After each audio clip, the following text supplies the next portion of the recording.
तर काही विषय मोठा आहे. बाईकचा झालता मूड खराब. बाई बोलतो चल छतावर मॅगी करू. मग काय घेतला सिलेंडर, उचलली गॅस ना आलो छतावर. तर काही बघाच फक्त बाई सेटअप कसा करते. बाई बोलतो जास्त काही ना 400ची गॅस ना 100चं सिलेंडर, काम 25 बोलते. तर काही एक ट्रायल बघूया काय विषय आहे याचा कसा काय.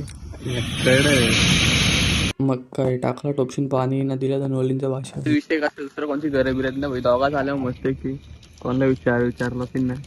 विचारल्यापासून आटकटका चालू होता. मस्त की बोलते नाही भाई काम आहे असा तसा. तर भाई गपचे गप दोघं आल्यावर 2 मॅगी आणल्या. तर बाईन टाकला मॅगी मसाला न केली सुरुवात. मग काय दाखवलं टोन ना. बाई काय बोलतं टेस्ट केल्याशिवाय काम ना व्हायचं बोलतं. त्याच कुशिंग केल्या वाटण्या ना बाई मॅगी बघा कसं दिसतं कडक. गाईस तुम्ही बघतो व्यवस्थित बघा बाई रापची घे. तर काही झाला तर आपला खाऊ पिऊन मस्तपैकी. तर बघू शकता तुम्ही आता रात्र तर व्हायची चालेल जराशी मस्तपैकी. आता जातो घरी. तर बाई अंधार असल्यामुळे काही चालवा ना आपल्या नीट. डॅपलांच्यातनं पाय बी मुस्कटतान. तर काहीच भेटू आता पुढच्या ब्लॉगमध्ये. ब्लॉग आवडले असेल तर लाईक शेअर फॉलो आणि यूट्यूब चॅनलला सबस्क्राईब करा.